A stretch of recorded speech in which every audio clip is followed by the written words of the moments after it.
Pierre Bouchard, welcome to Psychedelics today. Super excited to be in your office and in person. So such a pleasure. Yeah.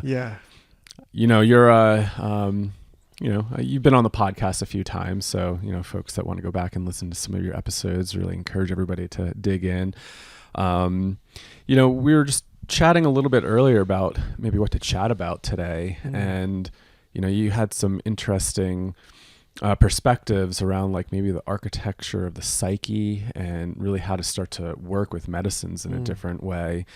So I would love to let's just dig right in. Like, Great. Where's your thought process at around some of this stuff? Yeah.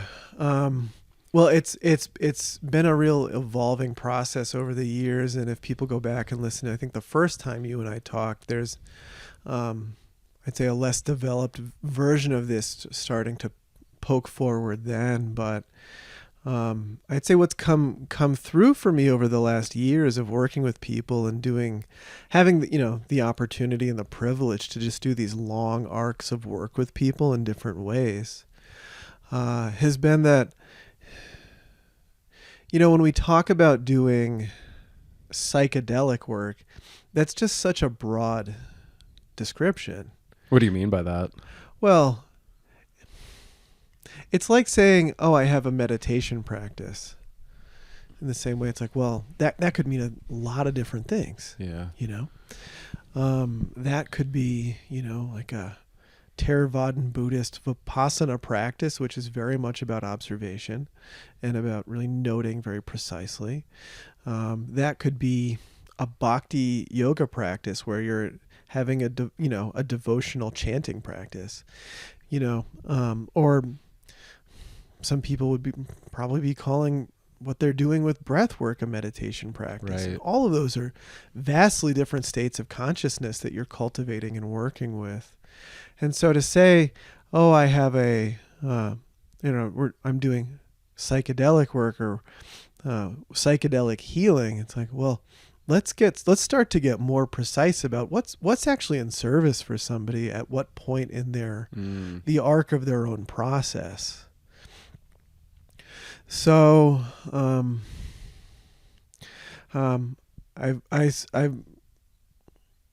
like breaking this down now into sort of a 3-axis model.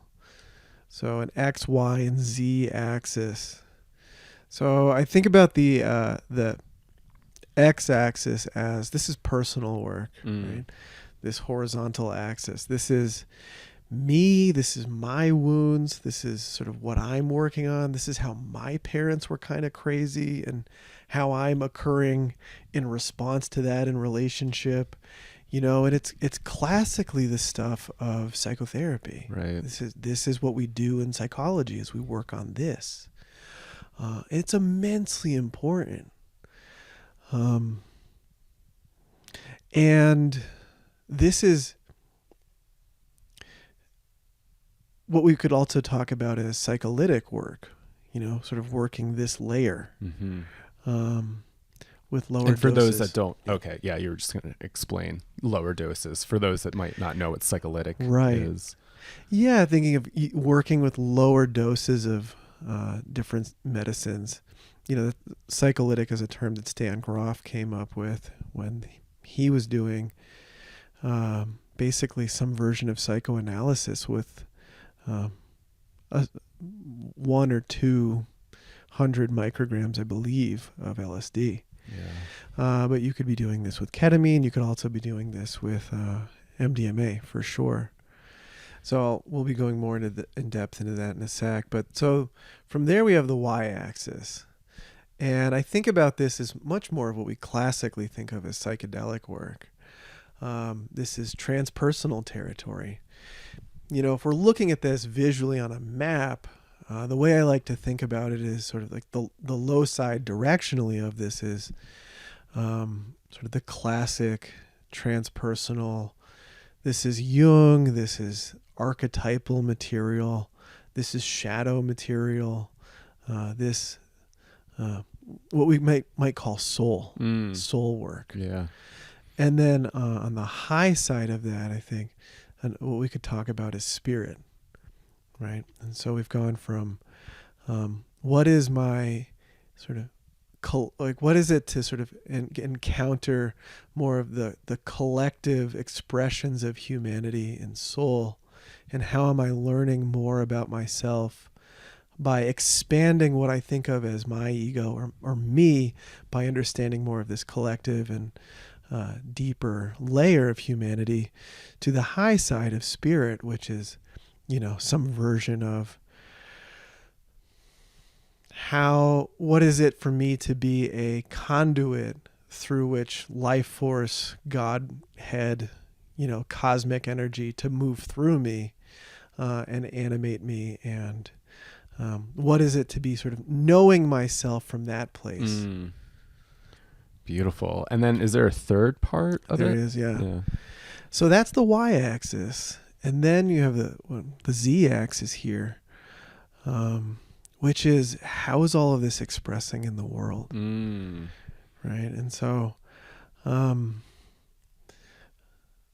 the closer in part of this, if you think of like the nexus, right? I think this looks like interpersonal work. Yeah. This could be as simple as NVC, sort of like, how am I learning the interpersonal skills? Yeah. And also being in connection in a good way. And that the further out that goes more into the vertical as well, I think what this starts to go toward is personal accountability, responsibility. How am I showing up collectively? Yeah. All the way out, we really want to extend this all the way. It's how am I in right relationship with all of the animate forces of life? Yeah. And that what is it to be in right relationship in the interdependence of all things? That's beautiful. And I'm just thinking about like how, I think sometimes when we think about like, I'm going to use like Stan Grof's term here, the cartography of the psyche or the architecture of the psyche. And I think, my mind is going to this image that Stan has in The Way of the Psychonaut, where it's like, the biographical, the transpersonal, the perinatal, you have coex themes all wrapped up in there. And for those that don't know what coex is, it's condensed systems of experience. And we go a little bit more into that a little bit later. But, I'm not thinking some of these other frameworks is really extending on the integration and how is that pulling into the everyday life. And I think that is so important to include into a cartography of the psyche, right? It's like, how are we actually like bringing these experiences down into this reality? And it's not separate. You bet. And I think that's something that maybe we get really caught up on. And this is something my teacher Lenny brings up, is like, integration is something that we need to do because this experience is separate of us, and really thinking of like this Cartesian paradigm that we're in, mind body split, material versus this and that. And so to include that, I think is really beautiful. And I'm glad you're kind of bringing this up and thinking about it. Thanks. Yeah. In the teaching work I'm getting a chance to do, I'm finding that this framework is really helpful for the students. Yeah. Because you can start to clock or start to train yourself when you're sitting across from someone saying, what's the curriculum of life that's wanting to happen here?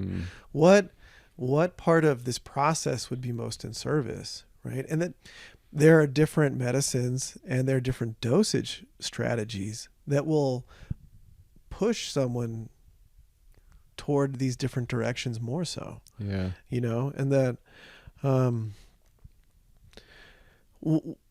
part of where this came from was actually from, what's his name? Ken Wilbur. That's it. Yeah. And he had these 4 dimensions that he liked to talk about, which were clean up, grow up, wake up, show up. So I think of clean up as, can I clean up the landmines in my nervous system from what's happened to me in the past, so that I'm not so reactive. There's grow up, which is the developmental work of, can I really learn to become the chronological age that I actually am, so that the wounded child within me, that I'm parenting myself, so when I hit those pockets of shame or embarrassment or whatever it is, I can really hold my little one through that, so that I can really show up as a grown-up person. Yeah. There's wake up, which is then the y-axis of these different ways of coming to know ourselves through this bigger framing, this zoom out that's so necessary. And then show up, which is how am I showing up in the context of life in a good way. Yeah. Yeah. It's beautiful. And I've read a little bit of Wilbur. My undergrad was supposed to be in integral psychology, and I kind of pushed against that because I was more of a Groffian. But he does have some like really interesting theories, that whole kind of integral psychology.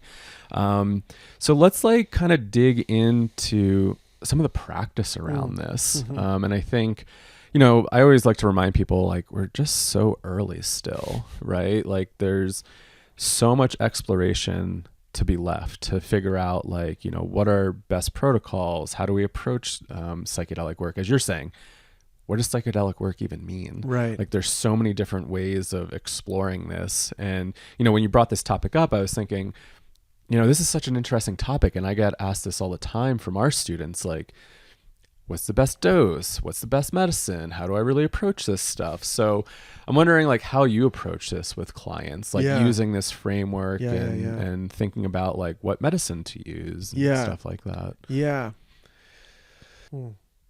Yeah. Well, I think, to quote Mark Epstein, you've got to have an ego before you have no ego. And so I think, and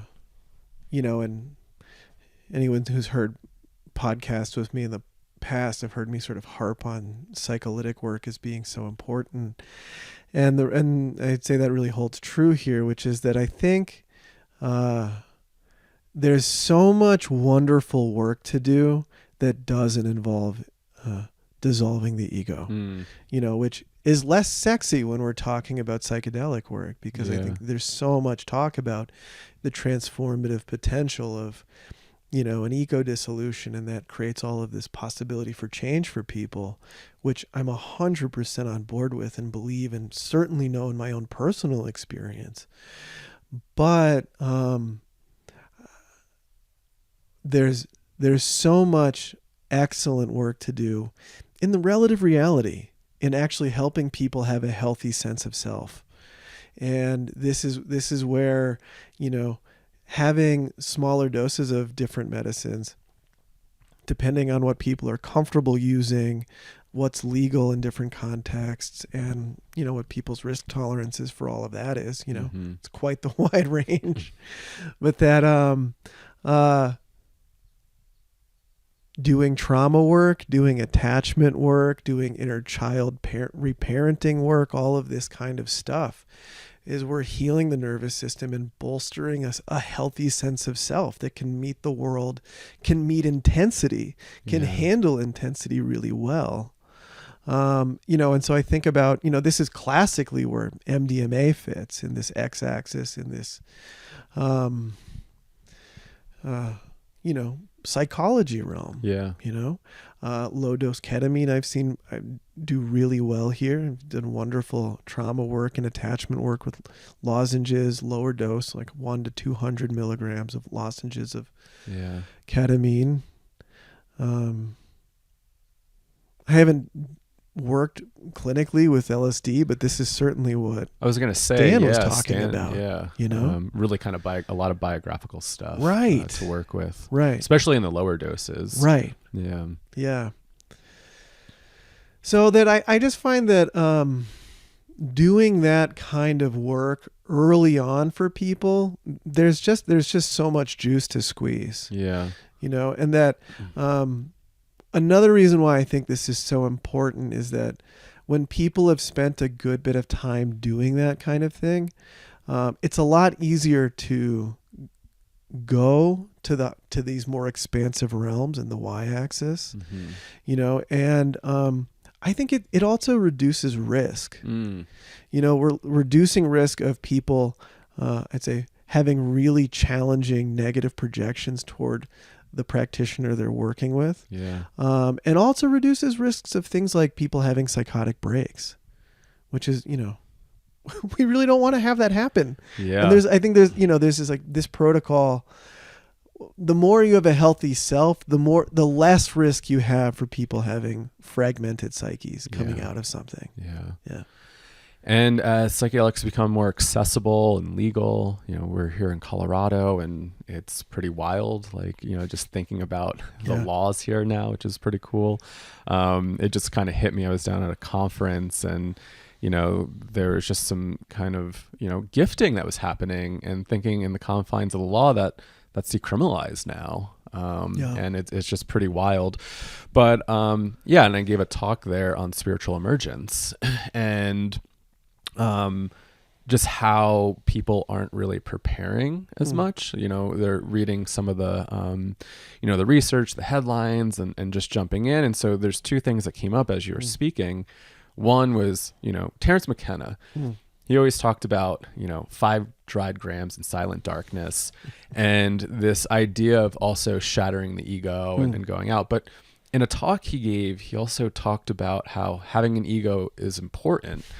And he's like, the ego tells me when I'm out on a date to put the food in my mouth instead of the other person's mouth. And obviously there's a romantic element to that. But, there's the concept of like, we all are one, but I also need to take care of myself. And that's where kind of like the ego comes in. And something else I really think about is other traditions. They spent a lot of time working in layers, preparing the body, preparing the mind, and really focusing on building, say, like that cosmology and the physical vessel to which embody the experience. And in our culture, we don't really kind of have that as much. And I don't think we're talking about it as much. And so I love that you're starting to like lay this out and think about, how do we build the foundation for holding experience? And maybe that is starting with lower doses of, say, ketamine or MDMA, working on some of the biographical, personal material, building some resiliency, maybe practicing some somatic techniques to hold dysregulation in our nervous system, to titrate it, to understand where our window of tolerance is. And then how do we go a little bit deeper? I think this is a really important conversation to have and explore, because it's like, as you said, like, what is psychedelic work? Like, people are operating in so many different kind of perspectives and paradigms where it's like, oh, let's just throw you in the deep end. Right. And I went into the deep end in my early years, and I could tell you that a lot of wisdom came out. Totally. But I don't wish that upon anybody, because it's so dysregulating and so chaotic and confusing. It actually brought me back to working on the foundational skills. How do I, work with breath? How do I work somatically? How do I like understand my personal narrative a little bit better so I can hold that? And the more solid you are here, the more you can go out there, that like there's a structure that can hold it.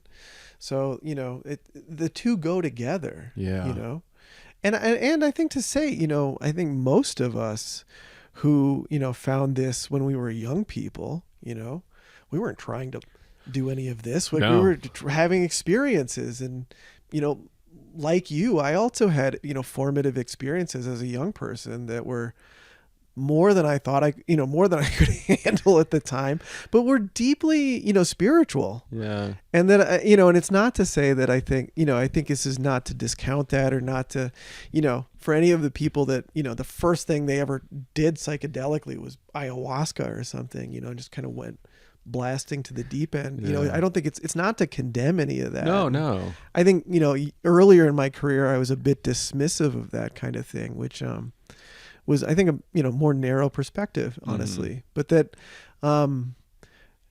there's, I think sometimes for folks to getting to know vaster territory, for someone to get to know that they are something other than their experience of shame and other than their experience of dysregulation, getting to say like, oh, I'm actually, an embodiment of the cosmos.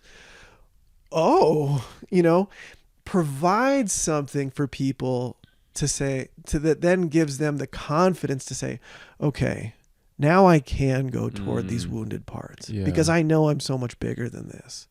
So I think it makes a lot of sense to say, let's start at the beginning. Let's start in relative reality, and then we'll expand from there. And I think it's just to really honor that sometimes we also have to realize we're so much more than that before we're ready to go toward it. Yeah. And I wonder, like, your experience, whether it's your personal experience or working with clients, where this could be also individual at times, where like maybe there's somebody that came in that has a pretty solid foundation. Maybe they've been doing psychotherapy for years. They really understand themselves, where they could maybe tolerate getting blasted out and having this big picture thing to maybe then focus in on the personal. But then also the folks that are coming in with such significant trauma that they haven't done any of the personal work, where that makes sense to start there. And so I wonder if you are thinking about it as like this individual thing, or do you want to take people through a similar process, almost like thinking about it as like a rites of passage? Yeah, I love that. And it really, I would say it's a bit of both. Yeah. And that for myself, what I'm thinking about anytime someone comes in is sort of, well, all right, well, what would be most in service right now? What's the part of life that's wanting to get grown right now for somebody? And part of that is what my hunch is for them. And the other part of that is what their hunch is for themselves. So, if someone's coming in more robust, I'm much more comfortable bringing them to expansive territory more quickly. Yeah. And given that, I will also say that, I want to start any relationship with somebody from relative reality. This is about, it's not just between them and the medicine. There's the three of us there, know, it's me and them, it's them and the medicine. Your relationship with the medicine and holding all of that. You bet, and so that, I want us, me as practitioner, them as, participant, to feel like we're really allied. And like, you can trust me, and I know that you can actually witness your experience and stay in the experience channel.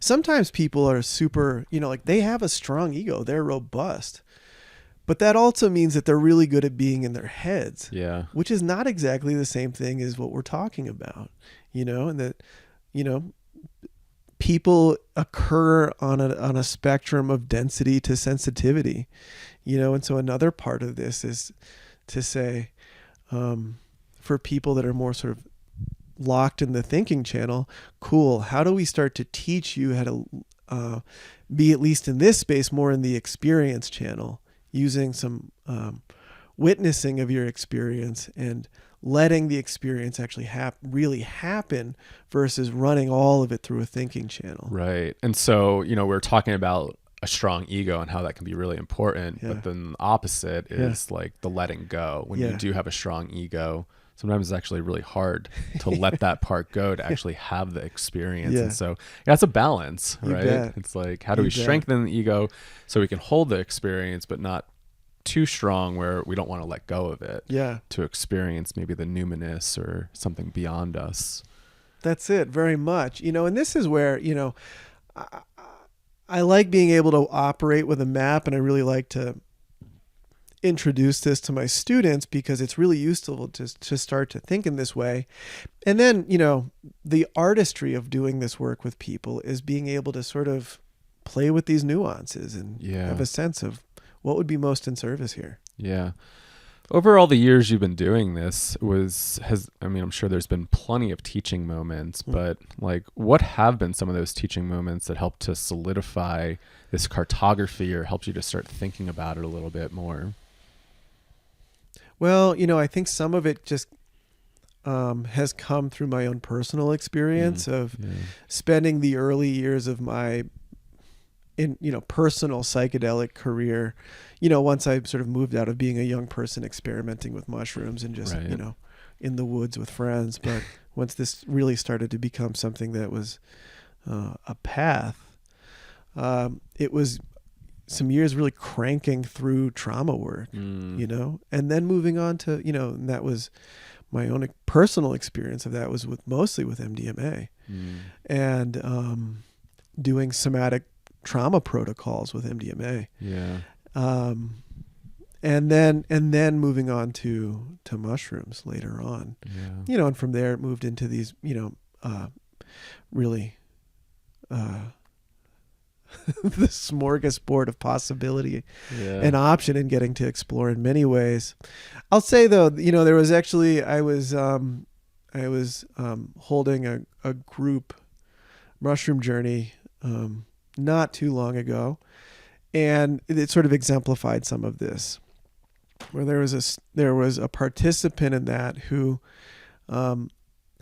mostly came to the work through the psychedelic channel and hadn't done a lot of psychological work. And in the journey, I remember checking in with them and asking them how it was going.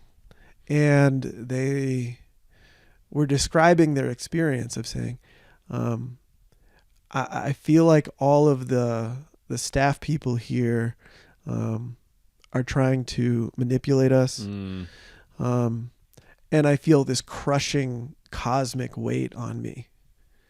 And I don't know what to do about all this. And so I worked with them in that moment to just try and, help them have an easier experience. And were you part of the manipulation, or did they trust you? It was sort of right on the cusp. Yeah. But I did my best in that moment to help them navigate it. But really where it came through was afterwards and integrating, like, well, I know all these staff people. This person knew me, and they were, we'd had a good alliance prior to all of this. And so it was just really hard for them to make sense of this experience. Like, why did my mind go to this place?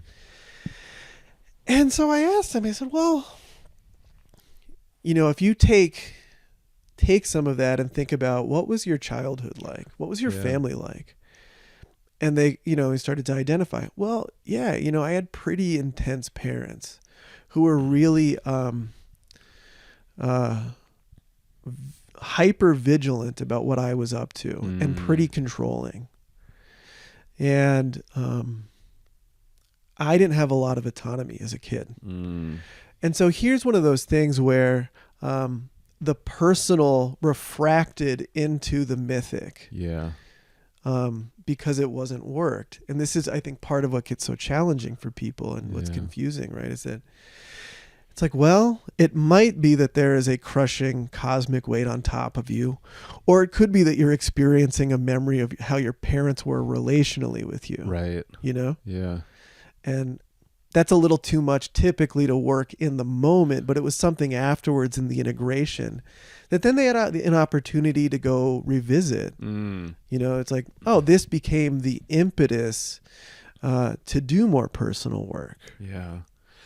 That story reminds me of an experience that I had. So when I was recording the Shadow series, I interviewed my teacher, Lenny, our breathwork teachers, and he was really pulling on the metaphysics of Alfred North Whitehead. And Whitehead talks about how science abstracts things, and we take these abstractions as concrete. And I think an example of that is temperature. And this is in the book The Blind Spot, which I don't know if they're necessarily pulling on Alfred North Whitehead a whole bunch, but they do mention him. But it's an interesting thing to think about. How do you know if you're hot or cold?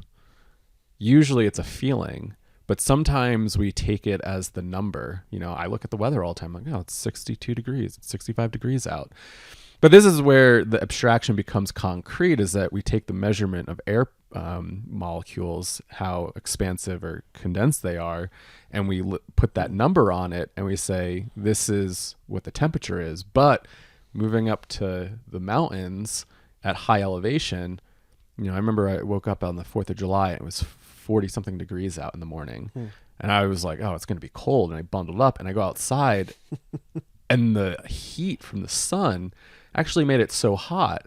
And then so you think, wow, like, 42 degrees actually is pretty hot up here in the summer when the sun is just beating down on you. Right. Or I always heard this thing of like, oh, California 60 on the coast is cold.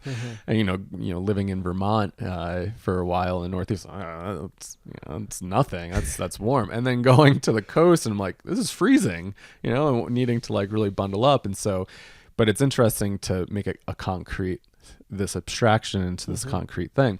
So Lenny was talking about how the shadow is an abstraction. And, I come more from this Jungian, also shamanic perspective, or from James Hillman's perspective, that these are real entities, right? These are things that we can interact with. And I've had a lot of, these paranoid experiences on psychedelics, not feeling safe, feeling like something else is out there. And that was, kind of brought on by some other experiences in my early years. But I remember hearing Lenny talk about this abstraction and getting a little annoyed. No, like, the shadow is a real thing. It's an entity that we can interact with. And as we say in breathwork or psychedelics, bring the frustration inside. So I'm sitting there bringing this frustration of this is an abstraction inside. And I'm sitting with it and going, what would it mean if this paranoid thinking is an abstraction? Because obviously I'm projecting it out onto the external world, and that's the shadow that I'm interacting with, or that's like some other sort of entity that is influencing my internal experience. And so I brought it in and said, oh, like, what is the psyche abstracting of the feeling inside of me? I don't feel safe. My safety is, at risk here. Where is this coming from? Oh, going a layer deeper. Oh, there's parts of my childhood I never felt safe. Bingo. I lived in an environment where I needed to be more hypervigilant, and I was always on edge. And so everything in my environment was actually attacking me.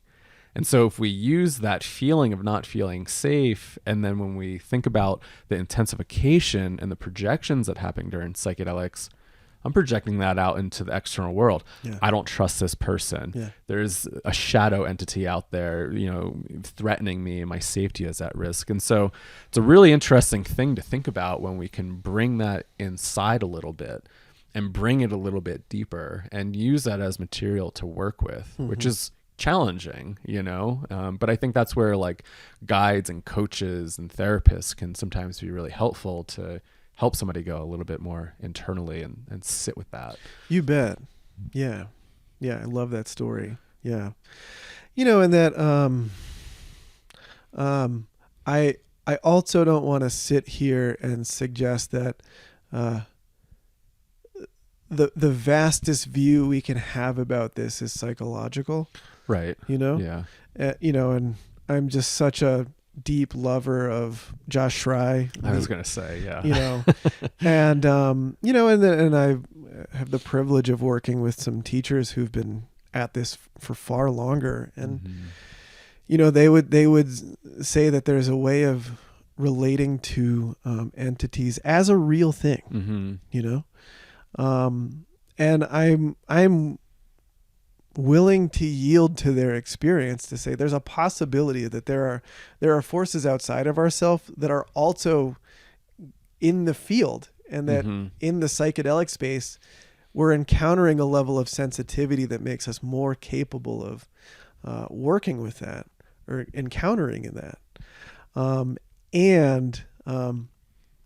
I think the lessons of all this still stand. If we're just to posit that's really a thing, which for the Western mind is real hard. Yeah. We were joking last night. Advanced animism. Advanced animism, right? Right. The spirit of the outboard motor. Yeah. That's advanced animism. Spirit of this microphone and the exactly. This camera, the cell phone that's recording. Right. Advanced animism. But if we're just gonna let's just posit that that's a real thing.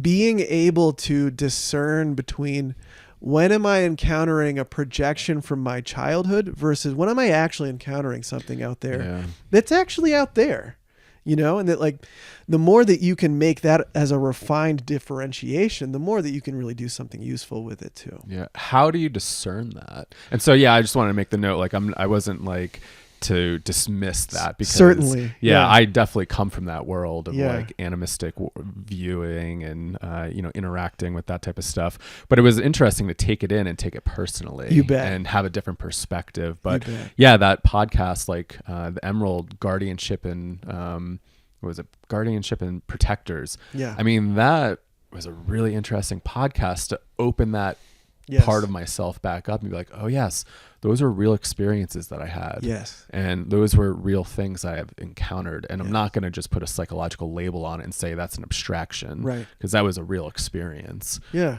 But yeah, how do you discern that between like what is real and what is maybe an energy outside of us versus an energy that's internal and part of our psychology? Well, I would say ask me again in 5 to 10 years after I've eaten a lot more mushrooms around fireplaces, around fires outside, and done a lot more drumming and a lot more shaking of rattles. At this point in my own journey, I think what I can say to that is the places where I would continue to hold curiosity is when you do personal work, you come to know what are your go-tos. Like what's the shape of your prison? Over time, you really get to know like, oh, I just tend to assume these kind of things about life or reality, or, like this is the kind of stuff that comes up for me in relationship, in intimate relationship. And that if you, when you start to know your moves in that way, you can kind of predict sort of, okay, if this were to refract out into mythic or transpersonal territory, it would probably have these similar shapes that just feel familiar in some way. Yeah. Whereas I would say that, one way of potentially encountering something else is when you're encountering the unfamiliar. It's just like, I don't tend to go in this direction, but here's a thing showing up. Yeah. Thinking about this, have you ever had like your clients develop their own internal map? And I mean, I don't know what I mean by that. It could be a physical drawing of it. It could be like just thinking about their internal map and thinking about what shows up very often. Like I know for me, when death shows up, that is a pretty common theme because my near-death experience, and that just constantly comes up. But I find myself when I get to those places where I feel confused, I have to remind myself, I'm like, this is a familiar theme. I've been here before, and I know if I let go, it's going to transform into something else. And so is that something you think about? And also thinking about this cartography of the psyche that you're starting to develop, like, are you having clients think about their internal map a little bit more? Oh, yeah. Yeah. I would say, you have to. I mean, and I think that's the pleasure of self-discovery. We talk about like, there's such a way of making all this so serious, and it is serious, but it's also, to me, it's just like, this is the pleasure of the unfolding of life. Yeah. And so in that, we've all got our stuff and our shapes, and the more that you can be in relationship to that, the more I think you can really harvest and really know how to work with yourself through integrating these experiences too. And so, I think, this just has to be part of it for people. And depending on people's dispositions, I just think that can show up in a lot of ways. I've had people write poetry, have someone right now in my practice who's a visual artist, and they're working with themselves that way. And that's a little more just into sort of the nuts and bolts of integration. But a mentor of mine was referring to one of their mentors years ago and said, in order to benefit from this work, you have to be smart, curious, and desperate. I've always loved that. What's the desperate piece there? That's interesting. I think you really got to, you got to want to heal, You want to, because it's scary. It's hard to go to these places. It's so counter-instinctual for so many of us. You say like, oh, I got to go toward the hard thing. I got to go, I have to pass through the membrane of terror in order to arrive into this land of waking up or of freedom. And so I say that to say that, having some kind of aptitude for, curiosity, you have, to really want to chew on this, I think is just a crucial part. Curiosity, I think is a huge part of this work, right? Because it's like if we're not curious, we're going to stay closed. And I think to be able to let go and go into the unknown takes a lot of courage. It does. Takes a lot of curiosity. The desperate piece, that's interesting. I haven't chewed on that, but I think that is kind of interesting, like desperate to heal. Yeah. And like, which I guess probably comes down to the courage. Yeah. Right? Because this is really tough work. And it can be really challenging. It can be scary. And something, as you mentioned, that like that desperate to heal, kind of got me thinking about another topic I was chatting with Lana Pribick about, was taking breaks. And I wonder like what your perspective is around taking breaks and like having integration chunks, and how long do people take breaks for? Oh yeah. I mean, the truest answer you can give about anything in this world, I think, is it depends, you know, and, everything has seasons, the tide goes in, the tide goes out. There are cycles of, death and renewal all through nature. How would this be any different? Yeah. And so I just think that, I have seen people, especially as they start to encounter their trauma work, they're just hungry. Like, let's do this as often as my brain can take it. Yeah. Which is, I find to be about every 4 to 6 weeks. Yeah. With some things at least. And it's just time to crank, and just like, we're just moving. Oh my gosh, I've found something that is really contacting a place I haven't been able to find in other methods. And let's just go. And what I find too is that people will just, they become satiated at some point, or there's like the interval lengthens. It's like, you know what? I just don't think I need this as much anymore. And I think from there's often times where, it's like, it's just time to let the fields lay fallow. Yeah. And it's time to take all of this beautiful work and go run it out in the world for a while. Focusing on that Z-axis. Right? Very much. I mean, in the other side of the Z-axis, when all of this is, I'm doing all of this beautiful personal work, and look at me, I'm healing this. I'm arriving with a lot more personal potency and action. But now what am I doing with this? Right. It's like, if I was doing all of this just to sort of satisfy my own personal actualization, there's something really missing here, right? It's like, how do you take all of this and then become more of a useful grown up in the world? It's like, this has to translate into service.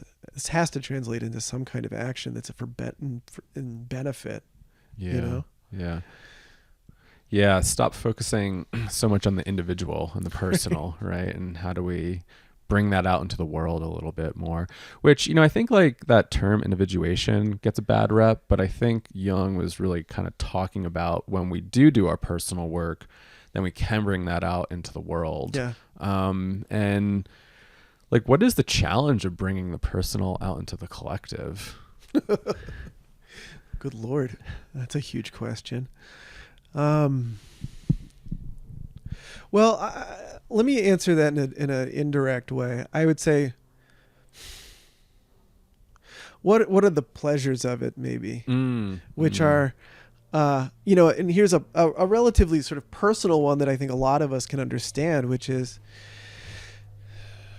if you can learn to parent yourself, you can relieve your parents of needing to be a certain way as a grown-up. Yeah. Ram Dass talks about this, and lots of people talk about this, but that it's like, if I can if I know that I can, from my extended circle and myself, receive the love I know I need and want, I don't need my parents, who are old people now, to change. And I can just love them for who they are. I can be grateful for the gifts I got and know that what I didn't get from them, I can get elsewhere. Yeah. And so what it looks like is I can love them. I can love them for who they are. And they're still the same pain in the ass they've always been. Right. But I don't need them to change. Yeah. Right. And so I'd say, like, that's the starting of where this can go. Right. It's like, if I can operate there, there's just more love. Yeah. And I would say that's where this begins, is how do I move in the world with more love? Yeah. You know, and then just in the same way that, you know, someone is rude to you in the world, you know, a cashier or someone on the street is rude to you. You know, it's very different to feel so hurt by that. Like, how could they? Yeah. That motherfucker. Versus, oh, yeah, I just encountered someone's 13-year-old. And I'm actually going to be a grown-up here. Yeah. You know? And again, I'm using a very developmental lens to talk about this, but I think it's like, this is the way, this is how we can start to move into it. And I would say that, endeavoring toward justice for the collective is part of this. I would say that finding things that are bigger than you, that actually aren't about you, to put your shoulder behind and say, I'm willing to devote part of my life force to moving this forward in some way for the benefit of not just other human beings, but of the planet. You know, I think this is where devotion, you know, service, this is where this can start to come in, and that our way of being in communion with the vast field and being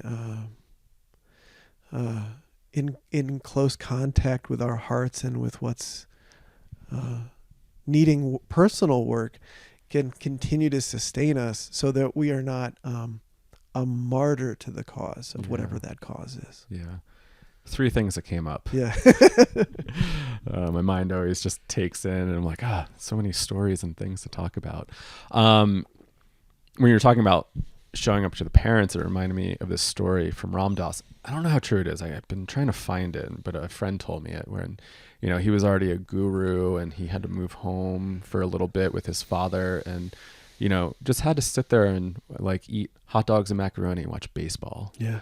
And, you know, he's probably a vegetarian at that point, and just not needing to change the situation. That's it. And like, how beautiful is that to show up? And, you know, he had that really, that cliche saying that, you know, people, if you think you're enlightened, go spend a weekend with your family. Yeah.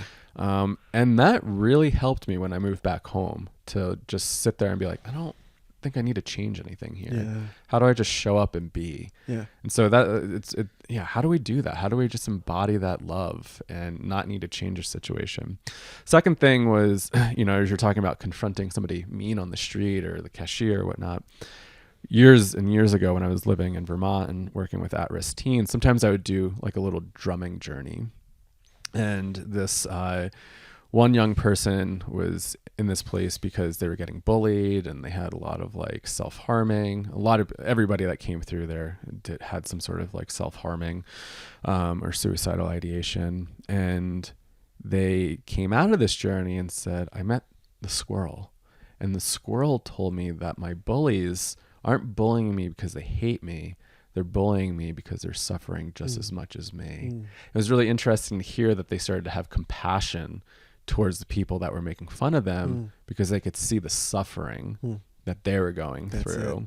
And how do we meet people where they're at and thinking, you know, these people are everybody's going through something. Yeah. And sometimes we project it out onto other people, and sometimes we don't mean it, right? It's just we're hurting, we're suffering, and sometimes we project it out into the world. The third thing is, do you mind if I ask you a personal question? And maybe a vulnerable question. So earlier, and this relates to taking the personal and bringing it out into the collective. Yeah. And so earlier you said, oh, you know, I want to give a talk, but I'm a little shy. And we were kind of talking about that. And so what stops you? We're doing this here on this platform, but maybe bringing it out to another audience, and like how could you work with that personal, all these things that you're thinking about, and maybe stopping you from wanting to bring it out into a collective audience in a different way. Yeah. Well, and I think, how to say, I don't think there's any sticking the landing on our personal work. Yeah. In the same way, I think there's no sticking a landing on communion with the cosmos. Yeah. That we're constantly in a flux with all of this. And I'm just engaged in all of this and enjoying the unfolding of it. And, when I think about that shy place, it's like, oh, this is a place to actually, I'd say, slow down. And really feels like a nice opportunity. Like, well, what lens would be fun to approach this through? I could actually imagine myself looking at through any of the three axes as a way of relating to it. I mean, the obvious one to me as a licensed therapist, is like, oh, well, there's a little one who's scared. That's a useful lens. Oh, there's someone who's a little afraid that they're not going to be liked, who maybe they're like, oh, what does he have to say? Who cares, right? And so there's someone in my own, history to sort of tend tenderly to say like, hey, you're okay. You're wanted here, right? Yeah. This is fun. This just feels like an opportunity to just play with this in the moment. Yeah. From there, I could imagine a y-axis lens of, if I were to let myself feel a little more authorized to be a conduit for the allness, what wants to happen? Well, who cares if I'm scared? Because there's something that's wanting to come through. It feels like, well, this is just how it's coming through, is this impulse to speak on a larger stage. We're talking about psychedelic science next summer. Yeah. There's actually, from contacting myself in the vastness, an opportunity to sort of say a little bit of like a gentle, loving, cosmic, get over yourself. And can you let something larger move through you? Can you get wide enough to actually feel that thing that wants to happen through you, and plant your flag in that versus in your contraction? Right. In my contraction. Yeah. And then we'll keep going. What's the Z-axis play here? Which is, it's service. This is not about me being liked or not. Yeah. Like, what if it's not about me at all? What if it's actually about feeling in service, and trying to relate to something that feels, I actually think there's something here that's helpful. And if I want to offer something to students or people who are beginning in this work, I can orient toward that. It's beautiful. I mean, something that I think about is, what if Stan didn't do his work? What if he didn't write his books, create breath work? What if Jung didn't show up? What if Hillman didn't show up? Yeah. All these people I look up to, and that have really influenced me in different ways.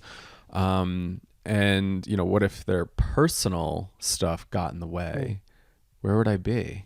I think about Lenny and Elizabeth. What if they didn't show up to do this, or some of my other teachers? And so it's challenging, and I can relate to the shyness. I was just saying, like, I was having a bit of like an anxiety attack coming down to this conference to present. To do this medium, it's a little bit easier. To be up on stage and have all eyes at you and you're the only person. I can do with panels. Panels is fine, but like getting up there, being in front of a podium and thinking I have something to say. I'm like, who am I to share this stuff? But then, I have to think about that service. Like, I don't know how this is going to impact people. And if it touches one person, if one person really resonates, like, I feel like that is service. And how do I get out of my own way and let that move through? And it's challenging. I mean, our folks are like, oh, abstracts opened up. And there's a part of me where like, I don't want to submit anything. I don't want to speak in front of like thousands of people. So, it's also like, I can really relate to that. Yeah. There's something like nerve wracking about that. And I think it also, it's personal, but it's maybe that collective fear too. I think that is our most primal fear, is being rejected from the tribe. Oh, for sure. And, somebody's going to hate what I say or I'm thinking about. But I really try to think about the service too. And how do I get out of my own way sometimes and show up and let something flow through me that could impact the collective? There's so many times I've thought about quitting this thing, because that shyness is like, oh, I'm putting stuff out there in the world. But then, somebody emails me and they're like, oh, thank you so much for that. And then I'm like, okay, like this isn't starting to be about me anymore. Yeah. It's starting to be a little bit bigger for the collective. And it's hard to work with. It's a growth edge, I think, to get out of your own way and like work with the personal. You bet. And I mean, hallelujah, what a relief. It's not about us. Yeah. Thank God. That's seems like that also makes the possibility about it being a lot more interesting. Yeah. And a lot bigger. I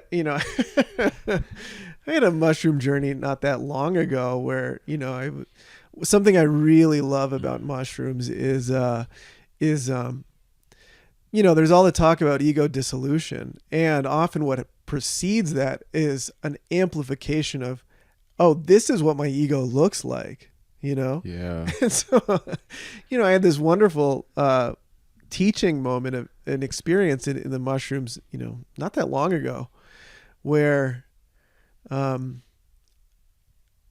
just had this sense of like, oh my gosh, there's so much me in the way here. Like I can feel how I'm getting in the way of my experience of life. Like, I'm like, there's such a heavy veil of interpretation happening over everything, right? It's like, so me and my process and what am I trying to do here, right? It's like, and this is where, when that can relax and you get to meet your experience directly, and the sweet relief of it not being about you. Yeah. It's a tough thing to embody because, again, I think the ego comes online, and we tell ourselves sometimes, it's about me. But, and just, if you're listening, thinking about those gifts that you have to share with the world that could really benefit your community and the people around you, and taking a moment to pause and think like, what's stopping me from offering that? I think if we're able to show up and really, give those gifts to the community, like what type of ripple effects does that have? Again, thinking about that ZAxis, how do we bring that? Yeah. We just started a little bit of our mentorship group in Vital, and one of the biggest things that came up was this idea of imposter syndrome. And I think that's something that stops us, right? Like, oh, I'm not good enough, or I don't have this thing to give to the world, or what if people think I'm a fraud? But again, coming back to like working with that personal so we can give those gifts to our community. And it's hard work. It is. Well, and you're pointing to something that I want to double click on here for a sec, which is, I think there are neurotic elements of each of the axes. There's the wisdom expression, and then there's also a neurotic expression. And so, and this is why I think we need all three of them in harmony. And that at any point in life, it's not important that you're trying to knock out all three. Like we said, right? There's different seasons to things. But I think that, it's like if you were to approach this from like a liberal arts perspective, right? That over time, we're going to be spending time in all three of these axes, or all four of these descriptions from Ken Wilbur, which again were clean up, grow up, wake up, show up, right? Over time, we're going to just try and be sort of integrating all of these places, right? But it's like, if you look at the and what would be the neurotic side of the x-axis is that you can describe in exquisite detail just how your parents dropped you. Right. Right. But it's like the focus is so narrow, right? It's like I can do all of this personal stuff, but the lens can be so small, so it leads to neurosis. Mm-hmm. The only thing we're doing is the personal channel. Right. You know, it's too tight. And that's where we have the zoom out that's so helpful of the y-axis. But what happens when the y-axis is out of balance and there isn't enough x-axis there? Messiah complex. Exactly. All of the bad behavior you see. Spiritual bypassing. Exactly. All that, Right. Which is, how do I circumvent my personal life to feel the expansiveness instead of actually like, no, it's okay to feel the personal stuff. And you don't actually have to organize around avoiding it.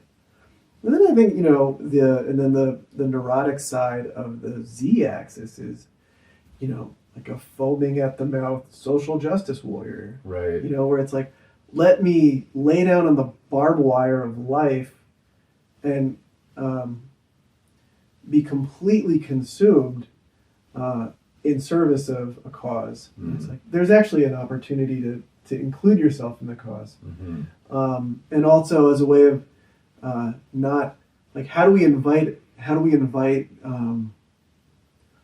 all of us into more freedom, more justice, without creating sort of fundamentalistic othering ideologies as well.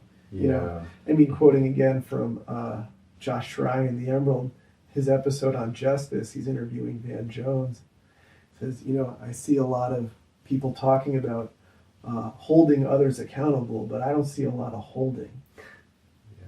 And so again, I am by no means an expert on any of that and don't claim to be, and there's a lot of nuance in all of these things. So credit where it's due, and not try to say that stuff's not important. It's incredibly important. But there's a wisdom expression and a neurotic expression. I love that. We need to be aware of that. Yeah. Right. I think that's really important to highlight. And so the reason I was bringing all of that up was this, this question about sort of doubt in the self, and, there's this funny continuum for those, between hubris and chutzpah, and may we always be in relationship to that. I think, like healthy doubt is wonderful. And so can we be checking ourselves, and, really getting good feedback from others of, like, am I on base here? Or am I starting to get a little far afield versus, and can I also get over myself and let something come through? I think what worries me a lot is people that are authorizing themselves to hold really big space for people without a lot of personal experience or a lot of unworked wounds within themselves. That this is what will take down this movement, or at least give it a terrible name. There's so many stories of that we can see. And then the flip side of it, like we're saying, right, is, and please come forward. Please do your work. Please come forward. And please, we need you. Come forward. It's a balance, and something I've heard throughout the years is there are the folks that take the due diligence to do training, to get educated, to get some sort of mentorship, and then not feeling adequate or maybe not feeling prepared enough because they understand the nuances, they understand the complexities, they understand the potential risks. And then on the opposite side, you have the one person that had one mushroom trip with full confidence going in and thinking they know everything. And so it's like the people that are sometimes moving forward are the folks that have that confidence.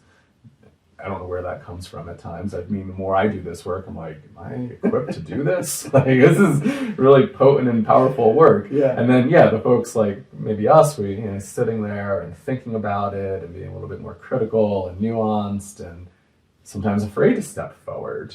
And so, I think we need to find that balance of being humble, but also having confidence when we have experience. And having the courage to step forward and thinking, I've been at this for years. Yeah. Like I do have some sort of knowledge or wisdom around this. And then also being humble enough to say, wow, I actually don't know what the hell's going on here. And maybe I need to take a step back. And maybe I need to work on this thing. Maybe I need to find an elder or teacher to work with. And so, yeah, finding that balance and learning how to push some of our edges and being honest. Which I think is an excellent description of being a grown-up. Yeah. All right. Hello, everybody. We actually had a little bit of a tech hiccup while we were recording this episode, so we wanted to come on and close this out in an official way. We realized the recorder stopped recording. So Pierre, welcome back. Yeah, this was such a fun conversation. I really appreciate it. I remember just rewatching some of the raw video and we were like, realized that the audio cut out. We're like, no. So I'm glad we have this time to officially close out here. Yeah, likewise. Yeah. Yeah. Awesome. So just thinking back to our conversation, is there any kind of closing thoughts that you've had? I know you just went back and listened to some of the audio and what's kind of coming up for you as we close out here? I think maybe the quickest recap of it is, for those of you who are practitioners, continue to endeavor toward your personal work. Look at the parts of life that maybe you spend less time in, and is there a way to sort of continue to grow into those in your psychedelic practice personally? We can only support other people to places that we've gone personally, I really believe, in most cases. And so keep doing your own work, find good mentors, and what a beautiful path we have here, Yeah, it's a beautiful way to kind of close this out, and a good reminder, right? I sometimes think, we sometimes can only go as deep as with clients as we've gone. So continue to do that inner work and don't give up. And this is also a challenging path for a lot of folks, right? Lots of ups and downs, a lot of unknown, uncertainty. But how do we keep showing up for ourselves and continuing to do the work? You bet. Yeah, to that, right? There's no harm in going slow, honoring your process as a practitioner. Letting that process be what it is. Amazing. Awesome, Pierre. Where can people find you if they want to learn more about your work or reach out to you? Probably the best way is on Instagram. It's Pierre Bouchard LPC. And I'm going to be having some cool new offerings starting next year. You can also check out where I teach through currently, which is the Congregation for Sacred Practices. That's sacredpractices.org if you're interested in more in what our training program looks like. And always my website as well, pierrebouchardcounseling.com. Awesome. Yeah. Thank you, Pierre. So your website, social media, people can find you there, and you're doing awesome work. Always love sitting down and having these conversations with you. So I'm sure this won't be our last conversation at Psychedelics today. Thank you so much. Yeah, really appreciate your time. Yeah, this was a pleasure, Kyle. Thank you. Yeah. All right. And thank you everybody for listening. We'll catch you on the next episode.